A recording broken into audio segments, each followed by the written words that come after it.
Di dunia yang serba logical and intelligence, it's all about thinking, harus keren, harus bisa bikin bisnis, harus bisa AI, whatever gitu. Tapi giliran they have to fall in love.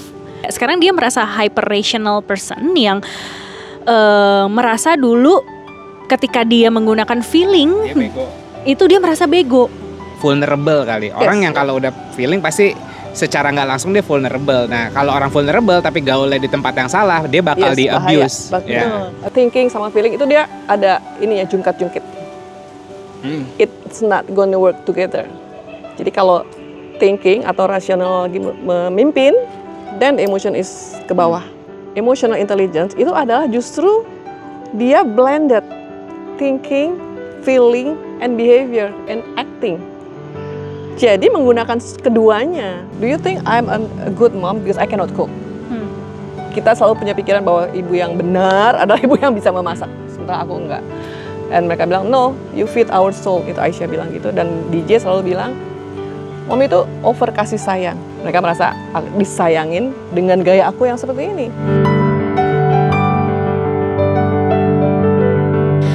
Kembali lagi di Sapio Pato bersama dengan aku Anes dan suamiku Yaser. Hari ini kita kedatangan bintang tamu, Cie. Ini bintang banget nih. Karena dari zaman kenalnya zaman aku umur di bawah belasan tahun. Oh. Nih. Ya kan? Berarti berumur berapa ya? Oke. Jadi hari ini kita kedatangan tamu, namanya adalah kita nyebutnya Teljo atau Tante Eljo. Halo. Oke, jadi sedikit cerita gitu ya. Teljo ini hari ini kita undang khusus banget mau spill tentang emotional intelligence, terutama dalam konteks keluarga. Bahwa emotional intelligence itu bisa menjadi antidot dari toxic family. Nah, nantinya silakan share video ini sama keluarga gitu kan yang membutuhkan, ya kan? Oke, nah biar kamu tahu gitu ya, kenapa sih kita mau membahas hal ini. Jadi Teljo ini sebenarnya udah berapa tahun kalau boleh tahu mempraktekkan motivasi manusia, kecerdasan emosional dan pengembangan diri nih. Teljo udah berapa lama? Wow, kalau dibicara soal udah berapa lama, mungkin sejak tamat ya. Tamatnya a few years ago ya. Aku tamat dari Fakultas Psikologi UI itu tahun 1988. Udah lahir belum? Belum. Aduh, maaf ya. So, yeah. Dari 88 ya, oke. Udah lu hitung sendiri lah nih tahun berapa lu nontonnya ya, oke. Jadi beliau adalah seorang Certified Race Motivation Profile, psikolog juga, dan juga coach yang berpengalaman udah bantu banget nih banyak individu sama profesional dalam menemukan kejelasan dalam hubungan dan karirnya mereka. Jadi berangkatnya dari karir-kariran dulu gitu ya, tapi Indian juga sekarang sebagai seorang emotional intelligence trainer ya kan, make sure dulu juga membantu gitu ya hubungan-hubungan yang bukan hanya dari sisi karir doang, tapi even sampai keluarga. Nah, yang membuat ceritanya Teljo ini menarik adalah karena pendekatan dan pengaplikasiannya ini bukan cuma teori doang ya, tapi dipakai di dalam lingkup keluarganya, even keluarganya sendiri. Nah, menariknya salah satu atau story-nya gitu ya, sebelum beliau mengizinkan putrinya menikah, jadi beliau itu meminta calon menantunya untuk mengerjakan assessment dulu, guys. Dengerin ya. Assessment psikologi assessment gitu ya. Betul, psikologi assessment, dicek dulu nih sehat mental kagak buat anak gue, begitu kan. Dan memastikan bahwa emang benar-benar nggak sih cocok satu sama lain. Nah, ini menurut kita berdua adalah salah satu bentuk parenting yang cerdas dan juga contoh nyata bagaimana kecerdasan emosional bisa diterapkan dalam kehidupan nyata. So that's why kita pengen mempengaruhi kalian semua. Oke. Dan yang nggak kalah menariknya gitu ya, kita juga akan mengupas bagaimana Teljo sendiri sudah menjaga pernikahannya memasuki usia tahun ke-38. Betul ya, insya Allah, amin. Nah, sebelum kita mulai, biar kalian makin tertarik, seperti biasa di akhir dari sesi podcast ini kita akan membagikan buku rekomendasi dari bintang tamu kita. Nah, kalau Teljo nanti mau ngasih rekomendasi buku apa nih? Buku yang saya tulis ya, izin ya, boleh ya? Boleh dong, kasih tunjuk Teljo. Ini bukunya. Tentang apa nih Teljo? Ini tentang antologi, saya nulis masih rame-rame tentang emotional intelligence. Jadi ada di halaman 77, saya menulis dengan topik joyful, grateful, grieving. Waktu itu berkaitan dengan ayah saya meninggal di bulan Juli 2024. Oh, oke. Kalau aku boleh bantu bacain, ini adalah seni mengelola emosi menjadi pribadi yang tenang dan bijaksana. Jadi ini Coach Eljo gitu ya, di sini menulis bersama dengan beberapa penulis lain juga dalam gitu ya ini. Dalam bidang kecerdasan emosional. Udah deh, daripada gue banyak bacot, kenapa kamu semua mau sayang? Dapetin bukunya gimana? Oh, cara dapetin bukunya lupa. Jangan lupa nanti tulis di kolom komentar seperti biasa, key takeaways apa aja yang kamu dapetin dari sini, yang mungkin menampar-nampar diri kamu atau yang kayaknya baru kamu tahu nih insight-nya dari podcast ini gitu ya, sehingga nanti kita akan memilih satu komen yang suka-suka kita, paling menarik gitu ya, based on judgment kita, atau nanti khusus Teljo karena Teljo ini buku sendiri, jadi boleh nanti Teljo yang milih ya. Oh, yang mana nih yang menarik gitu. Nanti kalau misalnya udah oke, kita kirimin bukunya. Oke? Sip, kalau gitu dari aku pembukaannya segitu dulu. Saya kembalikan ke Bapak host. Oke. Jadi pembukaannya agak lama karena mau bikin konteksnya lebih kuat aja sih Tante. Jadi kan ada dua aliran nih sebenarnya nih kalau aku lihat di sosial media, ada parenting VOC sama parenting soft spoken. Tapi kadang-kadang tuh orang melihat ini jadi ekstrim. Dua kutub. Iya, dua kutub yang ekstrim, yang VOC yang ini banget, otoriter banget. Padahal sebenarnya menurutku nggak harus seotoriter itu pun bisa nerapin disiplin. Dan yang soft spoken dilihatnya jatuhnya yang kayak ibunya malah jadi babu anaknya gitu loh, yang kayak Sorry to hear that. Iya, kayak anak-anak western yang anak-anak bule yang mamanya ini banget, akhirnya mamanya jadi powerless lah gitu. Padahal sebenarnya nggak harus segitunya. Dan maksudnya kadang-kadang kan masyarakat kita kalau ngeliat western, oh ini kayaknya bagus, terus ditiru, tapi nggak terlalu pintar memilah lah, akhirnya ke inilah kebablasan kayak gitu. Jadi mungkin ini bisa jadi berbagi perspektif gimana Tante sama Teljo. Oh. Aduh, aku belum biasa ya. Iya. Belum biasa ya. It's okay. Iya, Teljo gimana sih nge-navigate keluarganya bareng sama Om siapa namanya? My husband, Om Datu. Om Datu. Omnya Om Datu lagi. Datu beneran tuh? Datu beneran. Enggak. Oke. Makanya jangan bilang Sari Ratu baru buka, jangan bilang. Oke. So, terima kasih udah mampir di podcast kita. Senang sekali. Jadi, happy to be here. Pertanyaan pertama nih, Teljo. Apa sih yang bisa kita lihat kalau misalnya nih Teljo lagi nongkrong sama teman-teman anaknya, Adijah atau Aisyah gitu. Terus bisa kelihatan gak sih yang mana yang orang yang memang ke pressure di dalam keluarganya atau yang sehat secara emosional? Bisa bedanya kayak gimana sih secara psikologi dan secara behavior? Oke, thank you. Good question. Sebenarnya ada dalam ya pertanyaannya ya, dan interesting banget. Jadi kalau secara umum biasanya aku melihat dari how they interact. Tapi karena ditanya dengan aku waktu kita ngobrol. Kalau anak-anak yang kita kan generasi berbeda, harus diakuin dong. Kalau dia merasa nyaman bicara dengan aku, then most probably di keluarganya tuh aman secara emosional. Because kalau di rumah aku sendiri biasanya anak-anak tuh dari kecil memang biasa duduk sama rendah, berdiri sama tinggi. We know our role as a parents and as a kid. Tapi kalau ngobrol aja biasa. Gitu ya. Tapi kalau ada anak yang merasa tidak nyaman ngomong sama tante, hai tante, terus kabur misalnya, kita bisa merasakan kan kayak tidak nyaman bicara dengan orang dari generasi yang berbeda. Tapi kan secara umum. Tapi kan ada perspektif juga, kayak misalnya gini, tante request ke kita udah panggil Teljo aja gitu. Kita sebagai anak Asia nih gitu kan. Ada kebutuhan kita untuk menghormati senior yang lebih tua gitu kan. Jadi ya aduh kayaknya culturally. Nah itu emang kebentuk ya, maksudnya it's there. Culture impact itu pasti ada kan. Tapi tetap kembali lagi di setiap keluarga punya value masing-masing ya. Nah biasanya bagaimana orang tua men-treat anak-anaknya. Kalau di zaman aku masih ada pakai bahasa Belanda dong. My mom like kayak handin tos, gue juga nggak ngerti bahasa Belandanya. Bisa tangan di rumah, terus kita nggak boleh berpandangan mata dengan orang tua, harus menundukkan mata gini kan. Sementara in my family, I created a new environment.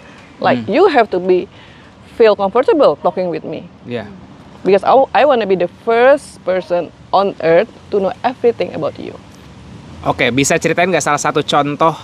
Tadi contoh kayak sama mamanya Teljo, kayaknya ini banget nggak boleh berpandangan. Gitu. Nah sekarang boleh ceritain nggak kalau Teljo sama anak-anaknya kayak gimana? Biar yang penonton juga bisa grasping kayak oke, begini nih yang yes. The environment that you create karena yes. kan karena dari from my own experience kan nggak nyaman gitu ya. Sementara kita expecting like anytime I can hugs my mom, ya kan? Yeah. Terus bisa bilang apa aja, cerita, walaupun yang menurut kita misalnya salah atau buruk gitu ya. Tapi kan it's not happening. Nah, di rumahku dengan anak-anakku aku bilang, I want to be the first person to know everything about you. Dan mereka tanya, walaupun salah nggak apa-apa mami, walaupun jelek misalnya, ya that's okay. Dan mereka mempraktekkan itu, gitu ya. Aku tadi pecahin gelas, gitu kan? That's okay. That's okay itu benar-benar that's okay. It's on the glass anyway, ya kan? Maybe we need to hug them to show bahwa okay itu benar-benar okay. It's only glass we can buy it, but your heart is more important for me. Then we can just hug. Story-nya itu udah sesuatu, dia sudah menunjukkan. Dan saya tidak marah. Tidak marah itu bukan karena pura-pura tidak marah, tapi karena memang that's okay.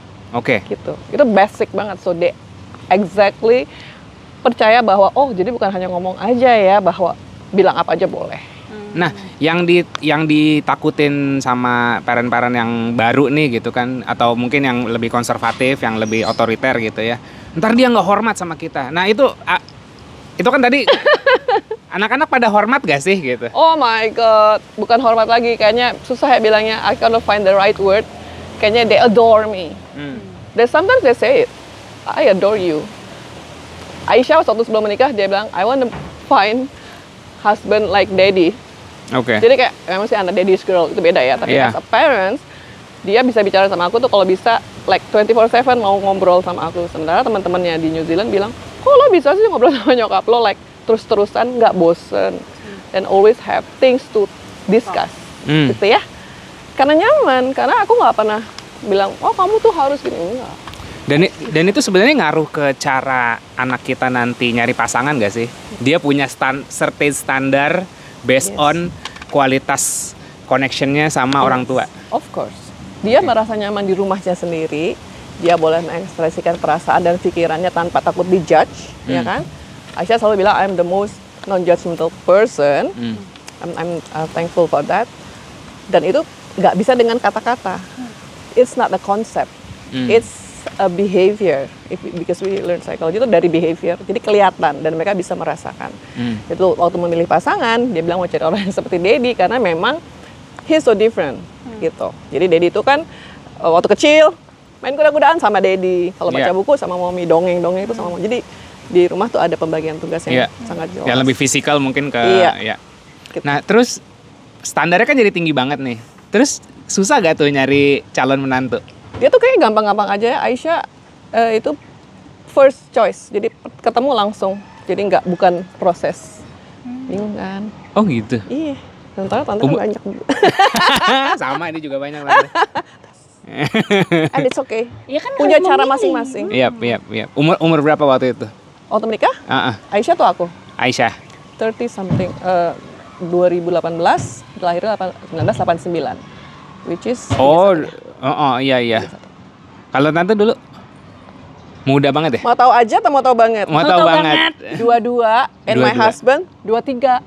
Oke. Oh, interesting. Boleh ceritain nggak? Masih semester 7 di Fakultas Psikologi. Dua-duanya? Aku. Om kan pedagang barang antik. Udah berdagang. Oh, pantes rumahnya. Kalau bisa lihat di belakang kamera tuh barang antik semua. Ini cuman kayak 5% dari barang-barang antik yang ada di rumahnya. Oke, interesting. Oke, Teljo boleh nggak sih kalau sebelum moving on lagi ke family ya, maksudnya ini menarik karena kalau ngomongin psikologi tuh di narasi sosial media zaman sekarang, aku ngelihatnya banyak orang yang akhirnya gini, oh gue luka begini tuh gara-gara emak bapak gue, misalnya jadi pelabelan semata atau hanya menyalahkan semata siapa yang bertanggung jawab atas ini. Tapi nggak sampai apa ya, transformasional lah aku bilangnya gitu ya, untuk orang sampai akhirnya realize bahwa oke, harusnya aku bertanggung jawab atas hidupku. Yes, I was born and raised in a different culture environment, tapi gue juga tetap bisa loh untuk ngedesign my kind of life. Yang aku pengen tahu sebenarnya kayak apa sih pivotal atau transformational momennya Teljo untuk akhirnya kayak enggak, gue nggak mau untuk apa yang gue jalanin ini keterusan ke anak-anak gue gitu. Kayak itu apakah kayak proses yang berjalan terus, maksudnya berjalan dari kecil sampai akhirnya ada titik tertentu atau gimana sih gitu? What was your story? Wow, always wow the question ya. My story berangkat dari waktu aku SMP, aku ketemu puisinya Khalil Gibran. Pernah dengar yang judulnya Anakku? Khalil Gibran, oh iya aku tahu. Yang anakku bukan anakmu. Iya. Dia hanya lahir melalui kamu dan have to like busur whatever gitu ya. Itu sangat berkesan, dan I sebagai anak SMP at that time comparing with my experience gitu ya. Jadi I'm not saying that I had a happy childhood. Big family with 6, aku ber-6 gitu, aku paling besar. You know that eldest always has a privilege. Biasanya paling strong dan kencang gitu tuh. By nature, okay. Anyway, waktu dapet itu aku langsung bilang, one day kalau aku punya keluarga, aku mau seperti ini, okay. Padahal kan sebenarnya anak SMP gitu loh, pacar aja nggak punya, olahraga mulu kerjanya ya. Tapi it already in mind. Jadi itu benar-benar yang terbayang.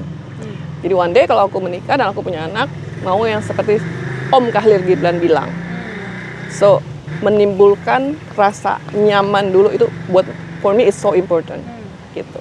Itu yang akhirnya aku meng-create a lot of things yang sambil berjalan, karena nggak sekolah, orang tua nggak ada pelajaran, nggak ada sekolahnya ya, nggak ada sekolah menjadi parenting. Dan satu itu, dan kedua adalah kita nggak bisa milih kita dilahirkan ke keluarga yang seperti apa. So, what I did is like cuplak-cuplik dari my family, what's good from our side and what's good from his side, kita ambil, kita combine, kita plus, tapi kiblatnya boleh dikatakan adalah tentang Khalil Gibran itu, bahwa as a parent tugas kita adalah mempersiapkan mereka to be ready untuk menjadi anak panah yang kita hanya menjadi busurnya saja. So we're not controlling, we are not designing their life, no nothing, we just preparing them. Tapi kan as anak waktu itu Teljo, kita gampang banget untuk kayak put responsibility ke orang tua kita apa yang terjadi ke diri kita gitu. Memang ada influence gitu kan, mungkin ada anak-anak yang nggak beruntung, nggak dididik atau ke pressure segala macam. Mungkin dirimu juga ngerasain sedikit lah dari gaya beneran VOC berarti. Pakai bahasa Belanda, orang tua aku gitu kan. Nah, apakah memang pure kayak terinspirasi dari external situation yang kayak oh iya dapat inspirasi dari Khalil Gibran, atau kayak kadang-kadang tuh kalau generasi per generasi tuh selalu ada kayak misalnya gini, dulu ini kita bebas banget gaya family-nya, terus nanti anak-anak kita kayaknya nggak begitu deh, gue harus disiplin agak otoriter gitu. Apakah memang patternnya kayak gitu, kayak otoriter agak loose, otoriter gimana sih? Kalau di aku sih nggak pakai kayak gitu ya. We came from 2 different families. Keluarga suamiku itu keluarga Minang, keluarga aku Blaster ya, Batak, Aceh, Banten, Jawa gitu kan. Nah, boleh dikatakan keluarga aku rada permisif gitu. Almost nggak ada disiplin sih. Kita dapat disiplin dari sekolah. Padang agak rebel lagi kalau Padang ya. Disiplin belajar itu di sekolah Teresia. Jadi kalau di rumah tuh yang nggak pernah disuruh misalnya belajar bikin PR apa enggak, tapi dapetnya dari sekolah ya, karena SMP SMA aku di Teresia. Di situ aku bener-bener belajar tentang disiplin. Begitu aku punya anak, aku menerapkan disiplin, tapi base-nya adalah based on love. That's my insight. Itu yang aku pick up, bahwa gimana anak-anak itu merasa nyaman di rumahnya sendiri. Itu nomor 1 dulu. Jadi buat aku yang penting adalah rasa nyaman, itu penting banget. Dan dimasukin itu adalah love. Jadi saya pernah baca akhir-akhir ini bahwa sebenarnya semua our behavior itu cuman, ini mungkin memudahkan ya, simplified. Cuman 2, based love or fear. Waktu itu kan masih zaman dahulu kala, when we had the kids, aku belum sampai level itu ya. Tapi ternyata itu adalah yang aku kerjakan based on love. Jadi kalau kenapa membacakan dongeng misalnya gitu ya, itu karena memang aku merasa bagus impactnya dongeng terhadap anak-anak. So I just did that. Walaupun waktu itu belum tahu. Tapi kalau kita misalnya tadi bicara soal disiplin, it's always be the hard part being a parent. Maunya anaknya disiplin, tujuannya apa? Gitu. Kalau buat aku, disiplin tuh gimana? Di rumah kita, ini rumah kita bersama, so we do it together. Tapi bukan dengan tangan besi, pokoknya lo harus bersihin, kalau nggak bersihin gue marah. Ya enggak. Gimana bisa mendisiplinkan anak atau menjadi disiplin dengan emotional intelligence? Bisa banget. Jadi, ekspres anak-anak itu kan adalah, aku merasa gini, sejak aku punya anak, merasa punya CCTV. So they always see whatever I say, whatever I do gitu ya. Kalau kita misalnya bereaksi dengan orang lain, misalnya nih ya waktu di rumah, masih di rumah besar yang ada pembantu, gimana kita ngomong sama pembantu? Kalau kita ngomong pembantu yang tolak pinggang, marah-marah, Bibi angkat, so they will follow. Tapi kalau Mbak, cara ngamanggilnya udah beda. Panggilnya Mbak ya, sampai anak-anak waktu kecil, kita keluarga ada berapa? Anaknya 2. Mbak, jadi Mbak part of the family, so they don't really membedakan ya. Itu contohnya. Jadi kalau disiplin itu memang mulai dengan mereka melihat kita, bagaimana kita di rumah. Disiplin itu misalnya tidur, bangun tidur, mau pergi, itu kan semua disiplin sebenarnya. On time. Jadi sebenarnya nggak perlu diajarin tapi dicontohin aja. Iya dong. Untuk menciptakan anak yang mempunyai kecerdasan emosional, you must become a role model. Kita dulu jadikan diri kita sendiri. Dan mulai kan saya aware tentang perasaan saya sendiri. Saya bangun tidur, saya harus beresin dulu diri saya di dalam kamar. I aware about my feeling. Kalau feelingnya lagi nggak enak, karena aku orangnya sangat matahari. Lihat mendung dikit, gue langsung kayak bad mood gitu kan. But I know what to do. Pasang musik salsa sambil cuci piring, musiknya salsa. Mereka pas keluar, aku udah nggak di mood yang sama. And they know, karena aku akan menjadi sumber energi di satu rumah for my husband and for my kids. Jadi we don't show like ibu-ibu yang bengis yang jadi keluar langsung, ini siapa nih? Sampah berantakan. Ini ngapa? Iya dong, of course we can. Jadi aware dulu, we navigate our emotion, dan waktu kita keluar, we are different. Lebih tertata jadinya kan secara emotional intelligence. That's what we need actually in house. Nah, sebenarnya ini simbolik dari 4 pilar kecerdasan emosional. Jadi sebelum tante keluar rumah, dia self aware sama self management dulu. Gitu. Sebelum keluar kamar maksudnya, iya kan? Sebelum dilihat sama sosial, dilihat sama anak-anak apa segala macam. Kan suami dan anak kita, lihat muka kita gimana dong? Iya. Anak-anak tuh dari kecil lihat muka mami loh. Aku merasa ada CCTV. Mereka udah pergi kuliah kemana-mana, udah tinggal di mana-mana pun.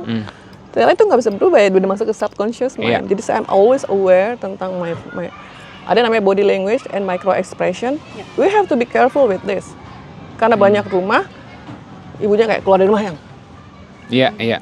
Tapi dia harus komplain, kenapa sih anak gue mukanya jutek banget? Halo. Menurut Ngana, suka pada lupa ngaca ya, refleksi sedih. Terus complaining, came to the psychologist and asking, kenapa ya anak aku tuh mukanya jutek banget ya? Terus gue langsung kayak, Oke. Jadi aku sedikit ngejelasin dikit kan di emotional intelligence ada 4 pilar, self aware, self management, social awareness, sama relationship management. Yang tadi udah lulus. Yang tadi Teljo lakukan adalah sebenarnya sebuah siklus aksi yang menunjukkan itu gitu kan. Beresin dulu di dalam kamar atau cuci piring dengan lagu salsa walaupun mungkin agak gloomy hari-harinya, tapi di manage dulu nih, aware dan manage dulu, baru dari situ bisa aware sama sosial, bisa bergaul dan manage relationship. Itu ujung-ujungnya kan di relationship management kan. How can you create a good relationship management start from your house if you don't aware about your feeling? Pokoknya marah aja kan. Masih asik. Jump in lagi. Masih asik kan, masih dong. Asik banget maksudnya kayaknya kak. Kita mainnya dalam. Oh my god. Oke. Tapi Teljo ini sih, maksudnya kayak itu aku baru selesai baca buku Emotional Intelligence-nya by Mark Brackett, which is salah satu anak didiknya Peter Salovey juga, meneruskan work-nya dari Daniel Goleman, which is untuk mengimplementasikan si emotional intelligence itu ke sel which is social and education learning gitu kan.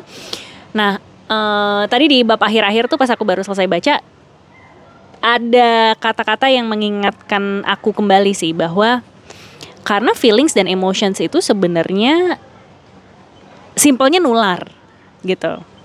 Jadi pas tadi Teljo bilang kayak ya start dulu dari diri kita sendiri gitu kan. Kalau misalnya kita bertanya-tanya, kalau panas. Enggak. apa. Kalau misalnya kita bertanya-tanya kayak kenapa orang di sekitar kita pada singit apa dan segala macam, jangan-jangan kitanya gitu kan yang menjadi magnet dari si singit-singitnya itu, jangan-jangan emang kita singit juga gitu kan. Dan semakin kesini aku juga makin realize gitu, banyak orang yang jujur ya Teljo ya, banyak orang yang bingung sama perasaannya.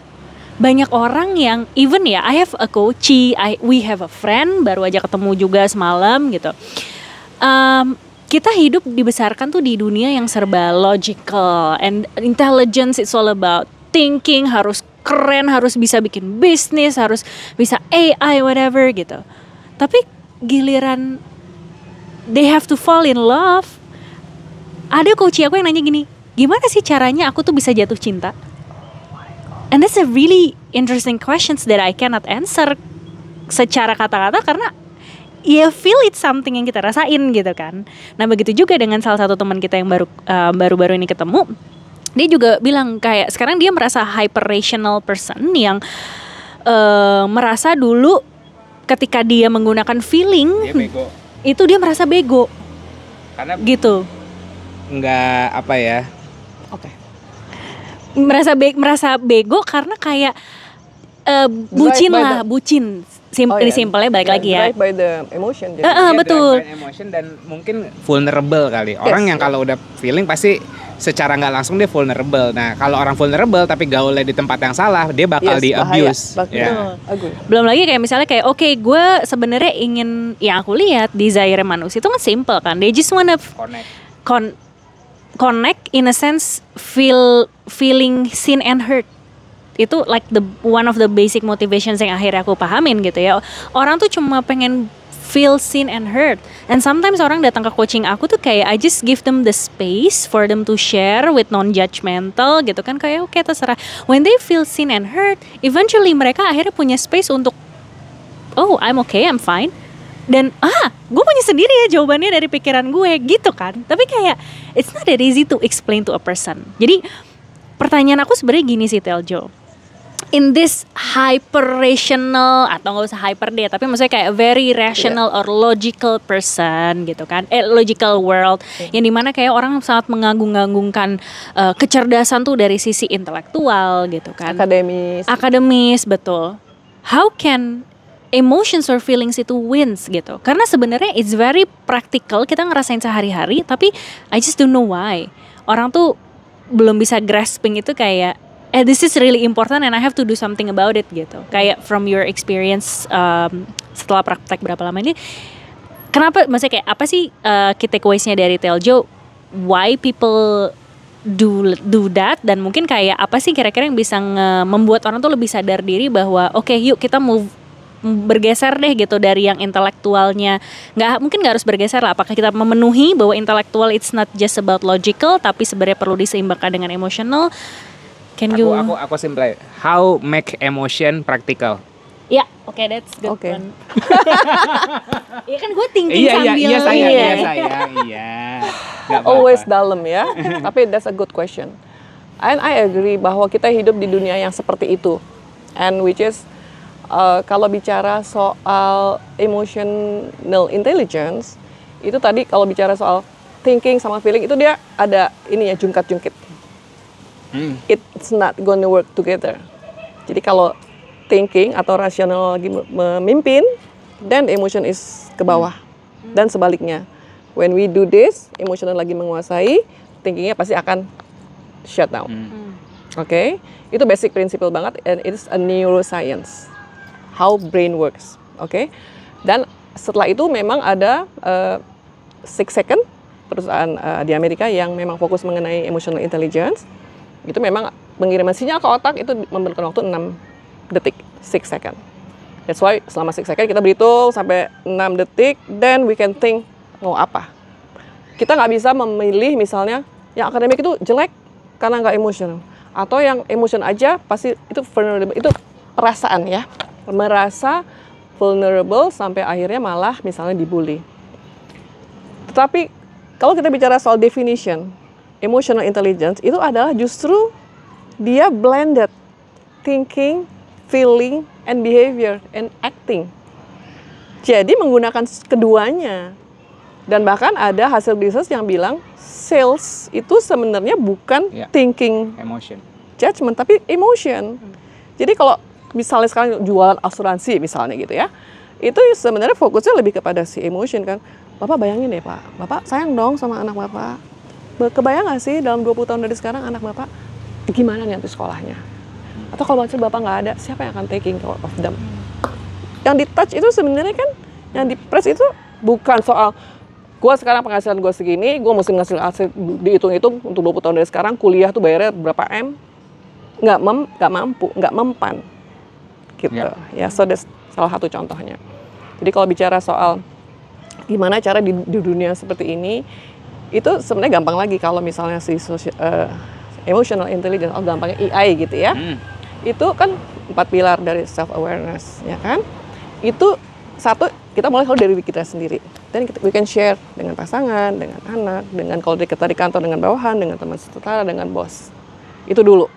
Jadi si self awareness dan we navigate, dan people will see bagaimana waktu aku jadi HR manager misalnya, how I interact with the karyawan.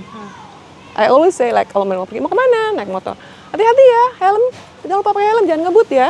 Orang akan tanya, ibu kok aneh banget sih nggak pernah lihat HR kayak ibu, gitu, oke? That's I applying emotional intelligence. Bahkan waktu itu belum jadi EI trainer, ya. Tapi my basic psikologi, dan itu sebenarnya insting aja sih. As a mom, taking care of the kids kan seperti itu. Because kalau kita jadi HR manager, our employee itu ada satu sebagai aset, dan kedua adalah our family, is our anak-anak aku sendiri kan. We need them, they need us. Jadi kita sama-sama kan. Jadi di situ buktinya seperti itu ya, bahwa si emotional intelligence kalau di-apply dan it's okay, bahkan kita perlu bahkan menularkan virus-virus AI ini ke semua pihak. 6 Seconds bahkan mencari 1 juta orang yang terpapar in a positive way emotional intelligence concept, applying AI, mulai dari self awareness, self lagi. Bahkan kalau 6 Seconds malah dia ada 8 ininya ya, aspeknya, which is more complicated than sampai ke noble goals. Itu 6 Seconds, konsep 6 Seconds. Kalau Daniel Goleman, we start with 4 pillars.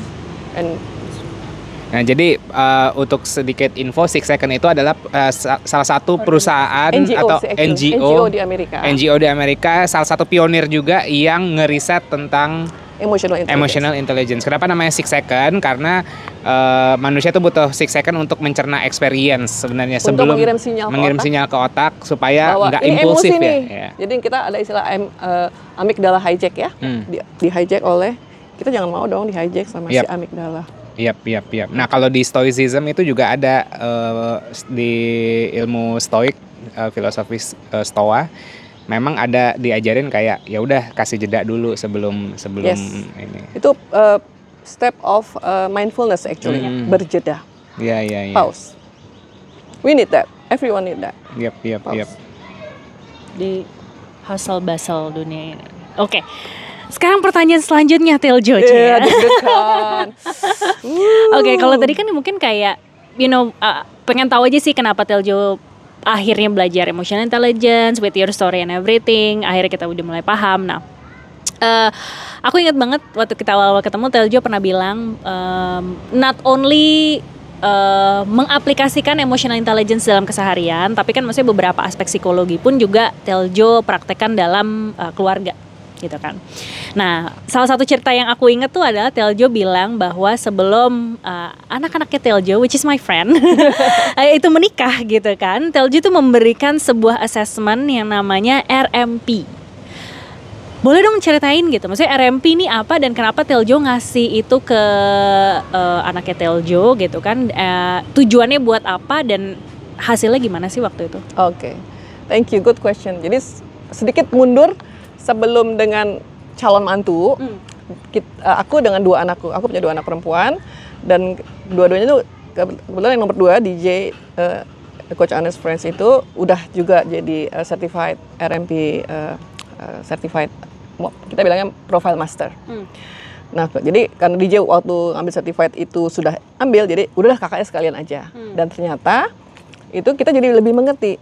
Jadi kalau RMP itu Race Motivation Profile, itu kan sebenarnya self discovery.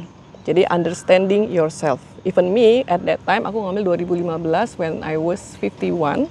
I was so surprised dengan hasilnya, karena tadinya nggak tahu, padahal psikolog ya.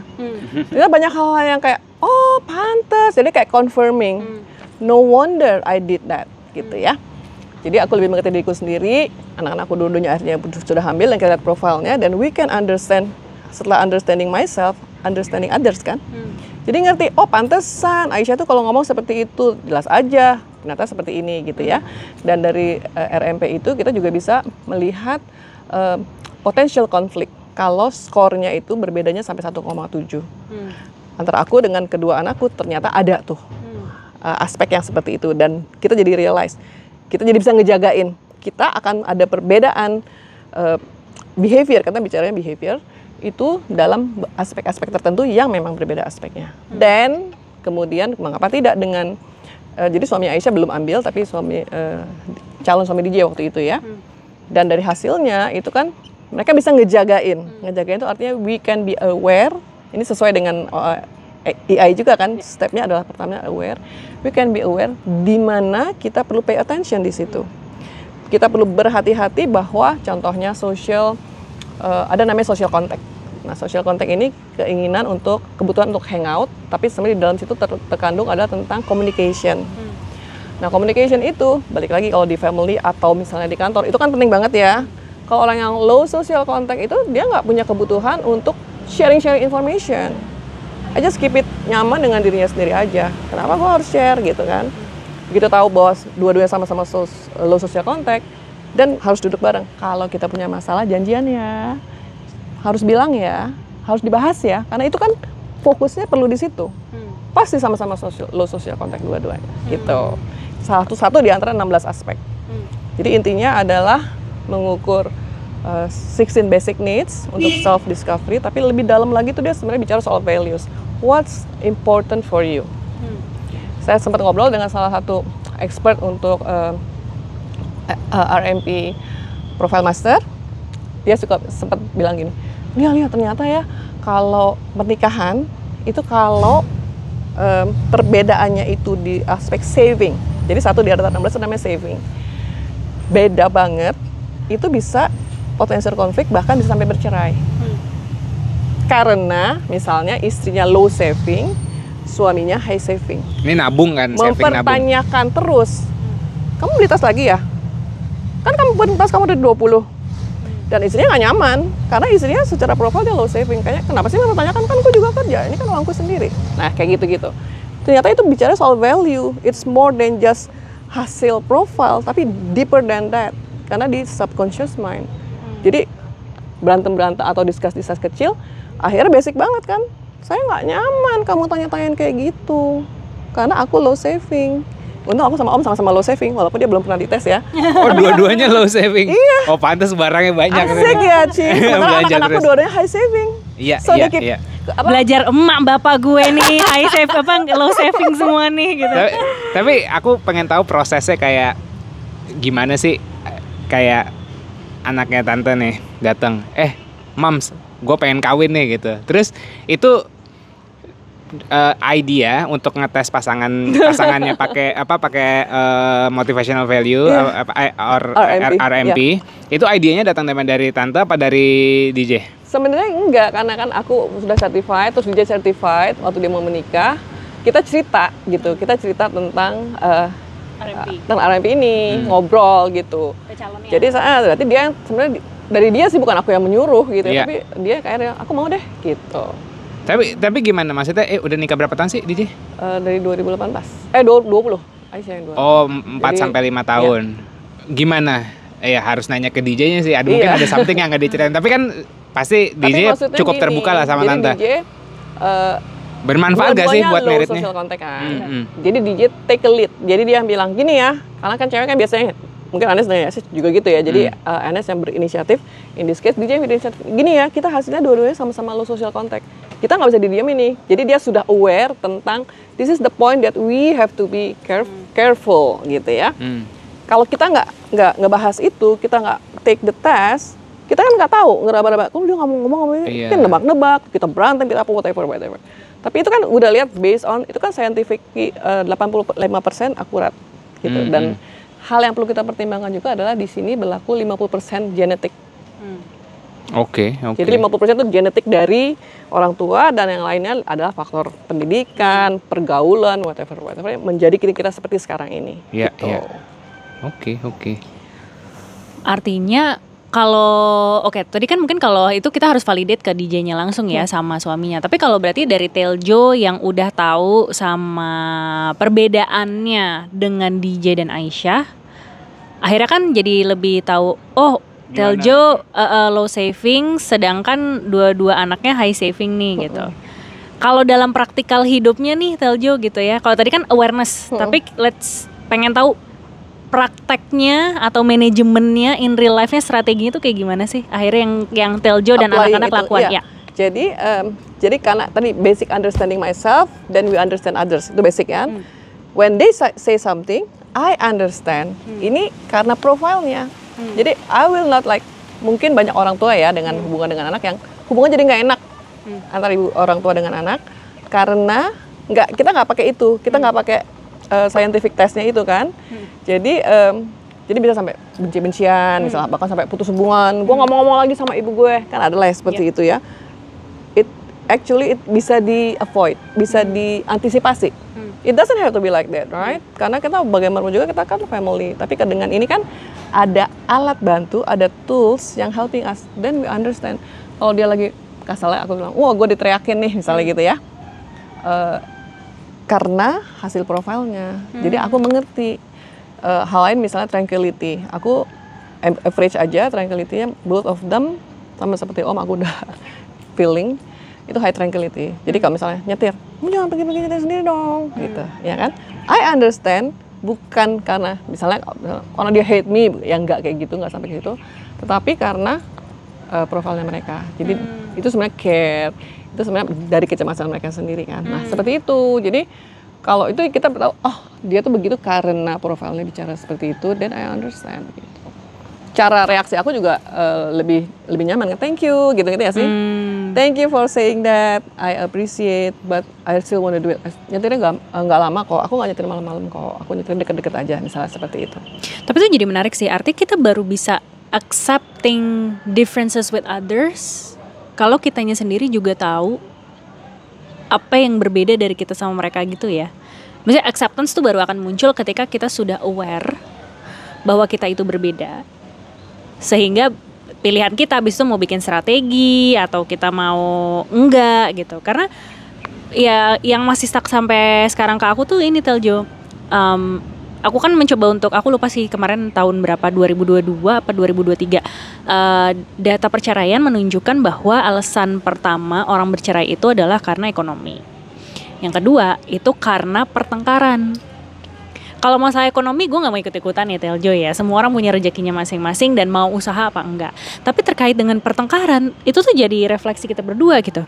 Kenapa ya orang kok, maksudnya kayak karena pertengkaran terus itu dijadikan alasan untuk bercerai gitu. Sedangkan saat itu aku sama Yasser ngerasanya kayak, kita berantem ini cocok aja gitu. Dan kenapa aku mau nikahin dia? Karena I realize cara berantem kita cocok, bukan yang iya, berantemnya cocok. Bukan yang ini loh, bukan yang gini loh Teljo. Jujur aku pernah berada dalam sebuah toxic relationship yang unfortunately sampai abusive gitu. Jadi aku juga pernah berada di pacaran yang abusive. Terus aku dari situ realize gue nggak mau lagi nih di relationship yang kayak gini. Jadi gue harus ngecek bahwa gue sebelum menikah itu gue berantemnya cocok. Dan karena aku berantem sama dia berantemnya cocok, jadi kayak apa ya, kita lebih menghargai the good times gitu loh. Karena ketika berantem pun kita juga realize bahwa it's never dia nyalahin aku atau aku nyalahin dia, tapi kayak hey what's wrong sih gitu, what's wrong sih, apa yang salah sih dan apa yang bisa kita iniin. Nah itu kita realize rupanya nggak banyak dipraktekin mungkin sama orang lain, dan itu yang makanya membuat kita bertanya-tanya sebenarnya tuh orang bertengkar kenapa sih. Nah tadi pas Teljo cerita, aku juga baru berpikir iya ya, jangan-jangan orang bertengkar itu karena mereka tuh nggak tahu dirinya kayak gimana, dan mereka nggak tahu pasangannya kayak gimana, sehingga gitu kan, ya gimana kita mau cari cara berantem yang cocok, kita aja gak ngerti gitu loh diri kita sendiri, apalagi diri orang lain, apalagi kayak untuk menerima dia sifatnya kayak gitu, iya aku sih nggak bisa banget gitu kan. Maksudnya anak-anak zaman sekarang kan gitu. Setuju. Kayak ya itu dianya aja kali toxic NPD gitu-gitu loh, yang sekarang gampang banget Teljo orang ngomong NPD, pusing itu gua. apa namanya?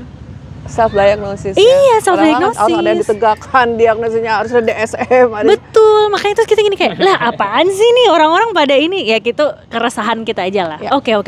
Terus Teljo berantemnya sama Om Datuk kayak gimana berantemnya? Oh, itu sebenarnya mau dimasukin jawabannya di pertanyaan terakhir tentang bagaimana resepi untuk 38 tahun ya. Tapi kan udah keluar pertanyaan, sekarang aku jawab ya. Janjian, kalau marah gantian. Oke. Menarik. Jadi kalau dia marah, aku kalau lagi di mobil musik salsa dong andalan, ya kan kencengin, gitu. Nanti kalau aku saya tuh gini dia diam, terus dia bisa keluar sambil ngerokok, dia nyiram kebun. Jadi masing-masing punya itu navigate emotion, iya kan? Punya caranya masing-masing. Iya, tapi kita punya janjian dulu bahwa kalau marah gantian ya. Kebayang kan kalau katanya kalau marah kan api tuh. Api dengan api dong, ya kan? Kan gak cocok. Jadi itu dari awal banget. Kita masih pi kayaknya dua-dua dengan 2-3 gitu kan. And gak ada sekolahnya untuk menjadi parents. Jadi kita menemuin aja gitu. Kita kalau marah gantian ya. Lu marah, gue diam. Tapi kalau gue marah, ya lu diam. Oke gak? Oke. Ya udah, we just do it. Menarik nih. Not easy. Karena kalau lagi emosi gitu kan ya. Tapi kalau dia nadanya menaik, ya udah kita diem aja. Nah, gimana tahu siapa yang marah, siapa yang enggak? Kan nadanya dong, raise the voice. Oh, oke. Kalau saya udah ngomong, kamu, itu dia tahu. Kalau apa lagi? Kalau perempuan beda ya. Kalau aku kayak ngomong gini, saya mau ngomong, dia udah tahu. Saya mau ngomong, gitu. Nanti kemarin ada yang salah. Iya. Tadi malam, saya pulang jam 10 kok. Aku udah tidur. Pulangnya aku tanya dong, tadi malam jam berapa? Jam 10 seperempat. Padahal aku tahu banget, waktu aku tidur dia belum pulang. The next day aku tunggu dulu kan, gak langsung cepret, udah malam, so aku udah tidur pagi-pagi. Tadi malam jam berapa segini? Mana bilangnya, aku gak punya gaya sendiri untuk marah. Aku merasa mungkin kebanyakan nonton film FBI. Jadi investigatif. Tadi malam pulangnya jam berapa? Jam berapa yang gak lihat jam? Iya. Aku lihat jam. Gitu, jadi marah tuh yang scientific lah ya, nggak marah kayak di film-film, nggak bisa aku yang kayak gitu. Terus dia bilang nggak lihat jam, fine. Tapi aku lihat jam before I slept tuh jam segini dan kamu belum pulang gitu kan. What I expect from you, nah gitu tuh, ngerti nggak sih? Jadi bukan tadi ya saya bilang marah tuh bukan berarti marahnya bener-bener marah, tetapi I'm saying or expressing my feeling. Kenapa saya bilang bahwa kamu janji pulang jam 10, but you didn't do it? Kenapa? Karena saya itu sebenarnya, jadi aku tuh punya bad habit. Kalau mau tidur harus kunci pintu. Dan kalau aku udah tidur kebangun, itu migrain gitu. Dan rumahnya kan romantik yang harus pakai pasak ya, Cin. Nggak buat yang cenit. Kalau gue bilang makanya pintu ganti aja kan pintu di hotel yang bisa cerit-cerit jadi keluar. Gitu. I don't have to wait for you gitu. Itu kan komitmen kan. Kalau bilang jam 10, ya lo pulang jam 10 karena itu. Karena gue kalau udah tidur kebangun, gue migrain. Kalau lo nggak datang on time, kan gue mesti nungguin lo kan, sementara gue udah ngantuk. And menurut gue that's not fair. Kalau bilang jam 10 ternyata pulangnya lebih dari itu. Gitu. Jadi itu dapat gak sih? Ya udah gitu aja, nanti kan saya pulang. Gitu misalnya gitu ya gak sih? Tapi aku bilang kan, the reason why. Gitu. Jadi ya ngobrol. Jadi not bener-bener yang marah-marah gimana gitu. Iya. Tapi menyampaikan isi bahwa this is kenapa gue kalau lo bilang jam 10, kalau bilang jam 11 nggak apa-apa. Jadi kan gue masih nonton kalau gue belum ngantuk. Nonton dulu udah Netflix ya. Kayak gitu-gitu. Teljo, kesulitan pasangan berantem berbeda jenis nih ya kita ngomongnya ya. Kan dari planet yang berbeda. Betul, Teljo. Kalau perempuan kan memang lebih bisa ekspresif dan artikulatif terhadap emotionsnya. Tapi kan laki ini susah ya, Teljo ya. Nih makhluk yang berbeda ini gitu kan. Unik gitu. Nah, apa ya? Maksudnya kayak I also want to help other men out there to be understood by their partner lah, simpelnya. Karena not that easy. I know it's not that easy. Tapi ya setiap orang I know berbeda-beda juga gitu kan. Tapi mungkin akan ada general overview-nya nggak sih gitu. Kayak cowok tuh biasanya kalau misalnya mengekspresikan feelings-nya based on what you know, itu kayak gimana sih gitu. Okay. Sehingga cewek tuh bisa lebih ngelihat clue-nya. Kayak tadi nih kalau Teljo kan dia nyiram-nyiram tanaman, oh berarti dia lagi marah nih mungkin gitu kan, atau gimana gitu. Releasing ya. There's a cue gitu kan gitu. Kalau mungkin kalau kita kan aku mau ngomong gitu kan, kita lebih artikulatif, tapi kalau cowok bisa tiba-tiba langsung wah gitu kan, kayak oke, gitu. Nah tuh gimana sih based on what you know? Ya, mereka itu kan makhluk yang unik, maaf ya. You are unique. Ya kita juga unik sih. Iya. Unik ketemu unik dong, ya kan. Cucok makanya. Jadi kalau aku sih memang lihat, makanya penting banget ya di IA itu ada yang namanya body language and micro expression. Ya itu aku belajar naturally aja sih gitu. Jadi ya itu lebih baik lagi karena nonton FBI kan suka investigation gitu, jadi nonton gitu kan, oh ternyata kelihatan, itu kita apply. Jadi kalau misalnya dia baru pulang, terus wajahnya kan kita bisa lihat dong sunny atau cloudy gitu ya. Kalau cloudy, then don't ask question. Assalamualaikum, waalaikumsalam. Tanyain, anything you need from me? Kalau enggak, aku lagi nonton drakor, oke. Waalaikumsalam, hai. Gitu. Karena buat aku penting banget everybody happy gitu. Jadi nggak ada tuh yang kita tuh matiin drakor, nyambus, selamat datang. Wah, nggak perlu kayak gitu. Kita lihat mukanya aja kalau misalnya lagi asik, dia lagi nonton apa? Berarti dia nanya gitu, berarti dia kan mau masuk ke my world. Tapi kalau dia, waalaikumsalam, terus dia bawa barang tuh gopot-gopot, ya just let him do his things. Apalagi secara umum saya extrovert, dia introvert, itu another understanding kan. Orang introvert selalu need time untuk bisa menyampaikan. They need a bubble. Aku learn from DJ. My bubble, my introvert guru. Jadi nggak selalu harus asking. Biasanya aku terbiasa orang extrovert kan, hi, how's your day? Dengan wajah tuh, sebentar dia gitu ya, nggak cocok banget ya gitu. Dan I learn bahwa nggak selalu harus anytime disambut seperti itu. Jadi understanding their behavior juga penting banget. Kita lihat dari.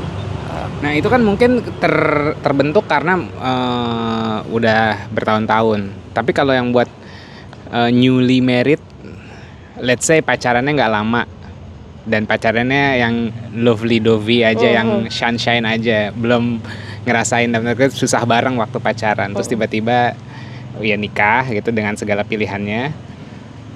Dia kan belum se-expertise Tejo kan ngelihat kayak ini kayaknya nggak bisa diganggu nih. Itu kan butuh connection sebenarnya, fondasi connection yang sangat kuat untuk tahu gitu. Kadang-kadang ya dia bisa ngebaca aku bisa ngebaca dia walaupun kita nggak berkata-kata. Itu menurut aku jam terbang ya. Iya, jam terbang kan gitu. Nah, untuk yang baru-baru nih, latihannya gimana latihannya?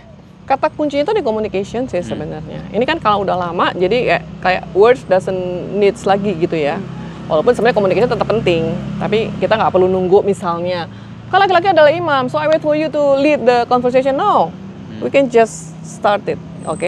Tapi di dalam kalau baru kenal, kita tanya dong, misalnya, aku lapar, kamu lapar nggak? Basic question kayak gitu. Aku haus, kamu haus nggak? Dia kan bilang, kamu nggak semua yang kamu pikirin harus kamu tanya kan? Nah gitu kan, oh berarti dia nggak suka tuh gue yang rese-rese nanya-nanya kayak gitu. Dan I learn from day one. Jadi kita tanya, bisa pakai. Tapi kuncinya tuh adalah di communication. Iya, gitu. iya. Trial and error dengan sendirinya ya. Iya, karena memang tidak ada pakemnya. Kalau kita bicara tentang relationship, itu nggak ada recipe for a good relationship. Tiap orang punya rules-nya. Iya, tuh kayak bumbu masak gitu ya. Jadi kayak seperti masak, cooking, we just put all the ingredients, then we just create it. Gitu.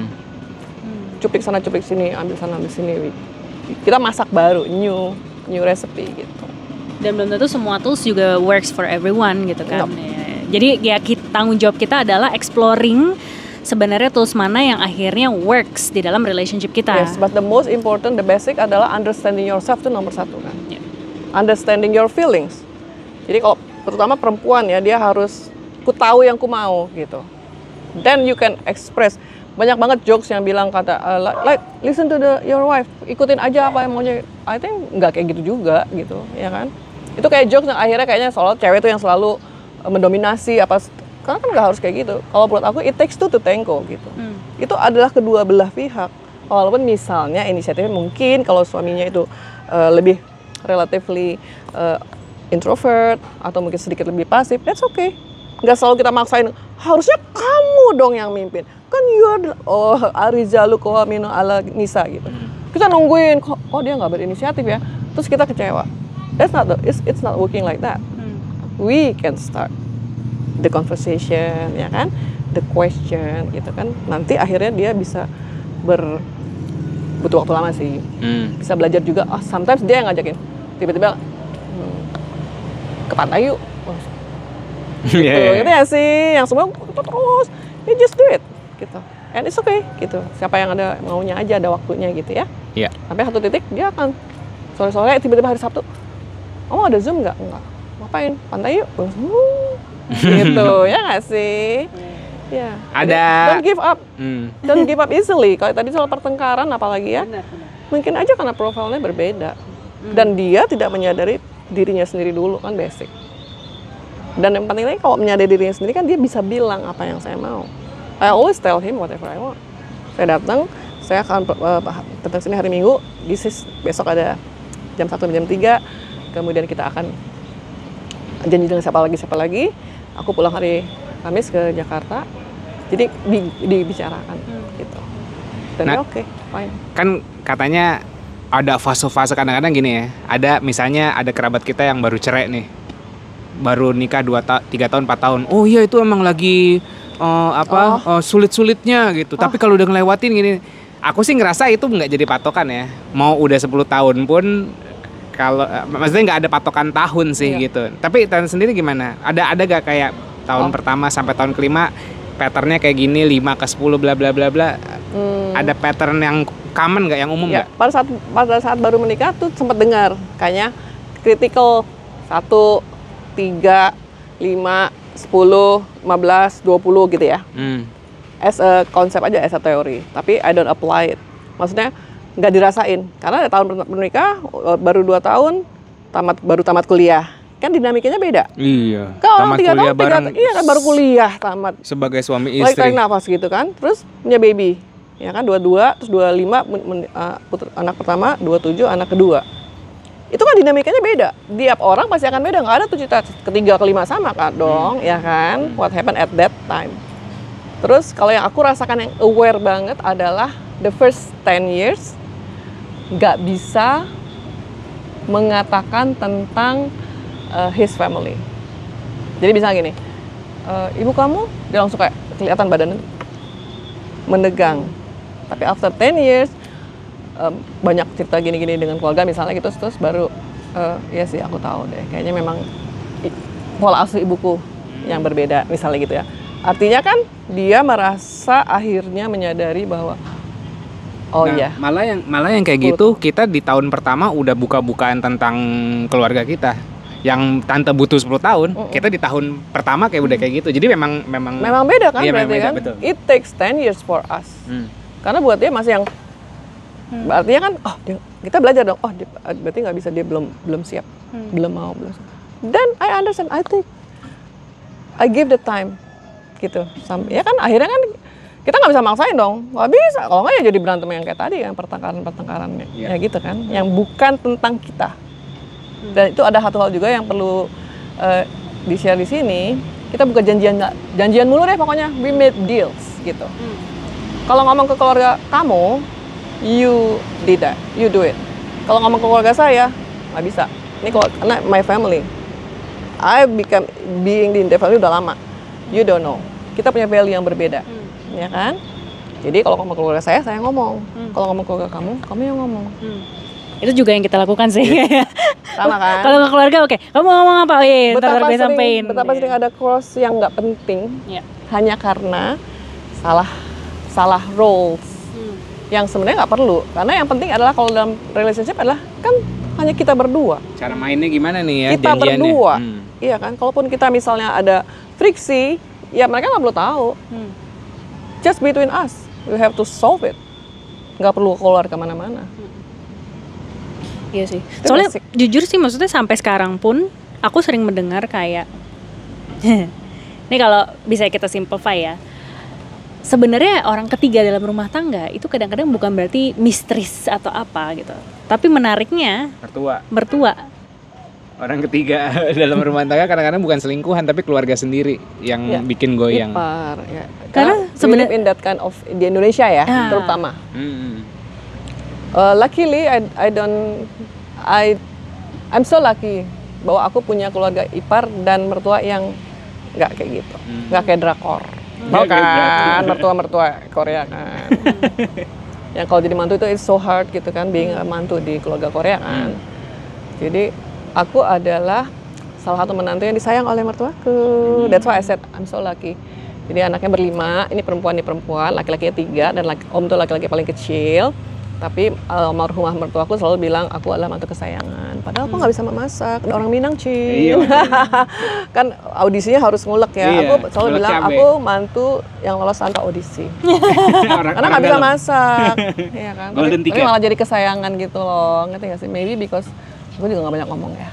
Jadi dia tahu lah. Oke, kita masuk ke pertanyaan closing. Kamu udah hafal kan pertanyaan closing? Di closing session kita punya 2 pertanyaan yang kita tanyain ke sama ke beberapa guest. Kan ceritanya banyak orang yang pengen gini, gue pengen relationship gue A B C D E F G H I J gitu lah ya. Pengennya begini, tapi dia nggak mau bayar anggapannya. There is price to pay dong. Harga ya kan, harus dibayar. Ya kan untuk mendapatkan great relationship full yang memuaskan lah gitu. Tante bayarnya gimana? Apa yang Tante sacrifice, bayar or invest selama beberapa puluh tahun terakhir untuk bisa mendapatkan relationship yang memuaskan, yang meaningful, yang purposeful? Ya. Disclaimer dulu ya, bahwa sebenarnya dalam relationship itu bukan sesuatu tujuan. Oke, it's a process. Jadi kalau menikah 38 tahun itu tahun lalu. Ya kan, this year December itu will be like 39 insya Allah. Jadi it's a journey. Gitu ya. Even like last night aku baru datang aja itu memang ada question yang rasanya gini, udah 38 tahun juga tetap aja gitu ya. Maksudnya like a process. Ya itu dulu yang perlu disadarin. Dan kalau ditanya apa yang sacrifice, I don't really can mention apa yang aku sacrifice because I don't really sacrificing in this. Aku seperti menjalani saja gitu ya. Tapi kalau bicara soal apa yang ditunda, mungkin lebih ke career gitu. Mungkin kalau di awal pernikahan atau waktu anak-anak masih kecil aku kekeh dengan my own career, it will be different. Jadi aku boleh dikatakan listen to him. Jadi kalau tadi bicara soal hurt and sin itu benar banget. Jadi bagaimanapun juga laki-laki in this case itu memang pasti kalau kita bicara secara itu kita bilang ego or pride, ya. They want to lead or they want to control gitu. That's what I did actually. Ya kan? Listen to his request sebenarnya. Jadi kayak aku bilang waktu baru menikah kan belum selesai, jadi aku harus lulus kuliah, aku masih pengen kuliah lagi, tapi aku mesti boleh kerja. Dan waktu kita bilang tadi, kenapa bisa 35 tahun? Karena make the deals. Oke, fine, boleh semuanya, tapi kalau misalnya anak-anak lagi sakit atau anak ulang tahun berhenti nggak pergi ke kantor tanpa aku request ya. Itu artinya kan komitmen, dan I did that. Itu contohnya. Bahwa being in relationship itu balik lagi, it takes two to tango. Dia harus bilang apa yang dia expect from me. Then I also tell the same thing. Duduk sama rendah, berdiri sama tinggi, kepala orang Minang kan ya. Jadi menjadi istri itu memang menjadi follower. Yang itu aku belajar dari salsa loh. By the way. As an eldest kita kan punya roles sebagai leader. Aku belajar tentang menjadi follower itu di salsa. Oh, wait for my lead kata gurunya. Oh, I learned. So itu, jadi listen to your spouse. When you think it makes sense, then we can make the deals gitu. Jadi nggak perlu yang gila, gue kan teman-teman gue udah jadi HR director tahu, sementara gue HR manager, I raise the kids happily, and I boleh dikatakan start my career when I was in Bali, when I was 40. Yang besar SMA kelas 1, yang kecil SMP kelas 2. Itulah saatnya aku start my career, gaspol, gue bisa fokus. Di rumah gue bilang, don't call me unless there's emergency. Emergency itu apa? Tulisin. Emergency itu ada yang jatuh, ada ini ditulisin. Ini podcast berikutnya nih, perihal start your career from 40s. Yeah. Itu Nice. karir soalnya. Gaspol. Iya, iya. Artinya fokus gitu ya. Dan kadang-kadang kalau kita kemarin podcastan sama foundernya Ibu Punya Mimpi, dia komunitas buat nge-nurture ibu-ibu muda yang merasa setelah jadi ibu tuh kayak kehilangan mimpinya segala macam. Nah, terus akhirnya bikin komunitas supaya nggak kayak gitu. Oh, itu kan perlu diundang ya aku. Oh iya, siap. I'm happy to do that. Definitely bakal dikenalin kok, network kita juga, Gemes Teljo. banget. Oke. Gitu. Itu inspiratif sih, start karir dari umur 40-an. Iya. Gitu. Yang gaspol ya maksudnya. Iya, yang gaspol. Tapi kan itu kan perlu sebuah strategi kan gitu. Kayak tadi bikin rule sama anak-anak juga, sama suami segala macam. Perlu kejujuran tentang diri sendiri dan juga keberanian. Untuk mengatakan apa yang dimau. Untuk menjadi berbeda dengan lingkungan dong. Teman-teman gue at that time, when I had a kid, mereka udah menata karir terus kan. Kita sama-sama kerja di hotel gitu kan. Mereka udah pindah hotel udah HR director, begitu nengok gitu kan. But that's fine. My happiness is in it. My happiness is in me. Ya, tapi raising kids kemudian dengan segala yang kita lihat sekarang ini, itu is another thing. It's the price that I had to pay. Ya kan? Now I had my own career. Iya. Then I had a great daughter. Salah satu karirnya adalah menjadi salah satu konselor di ranum.co.id. Yeah. Happily to be with you guys. Jadi masuk sedikit, nanti Teljo ini menjadi salah satu expertise-nya ranum.co.id. Jadi nanti di Februari or Maret gitu kan kita ada beberapa program, ada akar, tunas dan mekar. Karena kan ranum all about kayak tumbuh-tumbuhan gitu-gitu kan. Nanti akan ada namanya Ranum Kompas, macam motivational value gitu, assessment, tapi nanti dipaketin sama konseling sama psikolog gitu. Salah satunya pilihan psikolognya adalah Teljo. Gitu. Jadi kalau kamu pengen penasaran bikin strategi ala Teljo, tinggal nanti booking aja. Gitu. Oh iya, pertanyaan terakhir sayang nanti sebelum Kalau Teljo reinkarnasi dan bisa bawa satu kualitas diri yang sekarang, apa yang dibawa? Loving. Kenapa Teljo? Aku dapat ini dari anak-anakku. So to me, like their opinion is important, feedback, ya kan. Jadi DJ pernah bilang, aku selalu tanya kan, do you think I'm a good mom because I cannot cook? Kita selalu punya pikiran bahwa ibu yang benar adalah ibu yang bisa memasak, sementara aku enggak. Dan mereka bilang, no, you feed our soul. Itu Aisyah bilang gitu. Dan DJ selalu bilang, mom itu over kasih sayang. Ada ya istilah overprotective, tapi DJ bilang over kasih sayang. So, itu buat aku sesuatu banget because itu pasti honestly their experience, their feelings, ya kan. Mereka merasa disayangin dengan gaya aku yang seperti ini. Dari kecil nggak pernah helping them loh. Mereka dari TK tuh bangun tidur bangun sendiri, pakai alarm, nyiapin alarm ayam gitu kan? Disney dong waktu itu. Soalnya gue masih pakai ayam. Dan nggak mau sama, berdua itu harus sendiri-sendiri. Aku Mickey, aku Minnie. Gila nggak bisa berdua ya, sharing nggak mau ya itu invest tahun segitu kan mahal ya tahun Disney. Anyway, aku tidak melayani mereka sebagai seorang ibu layaknya. So I treat them like nyiapin semuanya sendiri buat sekolah because you go to school, I go to work, it's the same, importantnya sama. Your school is important for you, my work is important for me. So, pagi-pagi kamu siap-siap mandi, aku juga siap mandi. Kamu pakaian, aku pakaian. We go together, pergi ke kantor. Itu basic dari mereka masih TK. Aku kerja di hotel waktu itu. Tapi tidak gaspol. Anak sakit ulang tahun di rumah saja. So that's the thing. Next podcast material banget ini. Jadi langsung ketahuan. Udah sih. Ya udah, Teljo, kalau misalnya selain nanti di ranum.co.id, misalnya ada orang-orang yang pengen kenalan lebih lanjut sama Teljo, atau ada campaign, atau Teljo mau share social media, lagi ngerjain apa, atau lagi bikin buku apa gitu, silahkan untuk diinfokan. Oke. Thank you so much. Sebenarnya kalau bicara soal campaign, as an AI trainer, ada komunitas namanya EICI, yaitu Emotional Intelligence Community Indonesia. Dan Coach Anes sudah menjadi member. Sudah ikut EIP, Emotional Intelligence Practitioner, tanggal 18 dan 19 Januari yang lalu. Ya, it's one of the program dari EICI. Nanti masih ada lanjutan-lanjutannya lagi. Bisa nanti follow di IG-nya juga ada kayak EICI ya. Bisa. Dan kalau soal coaching, aku di Coaching Indonesia, kita bareng-bareng ya. Ada Fisik Coach, itu juga untuk beberapa sesi-sesi atau service coaching nantinya ya. Selain yang dari Ranum yang udah keren ini. Thank you so much. Sosial media enggak, Telju? Sosmed, ya ada di IG ya. IG ku tuh lihat Agor Johan, boleh? Boleh. Lihat Agor Johan, nggak susah, as my own name. Walaupun aku biasanya dikenal dengan nama Coach Eljo. Kita aja sih. Thank you so much. Kalau nggak ntar komen aja kita kasih tahu lah. Oke, dan terakhir Pak, boleh sharing sedikit tentang Ranum atau udah cukup? Ya cukup sih. Cek ranum.co.id to find your soul and found your mate. Yes. Together let's make a world more loving. Anjay, ya nggak sih? Kayak Tante Eljo loving. Gimana sih? Kayak ini Pak Datu. Abis ini makan nasi padang ya.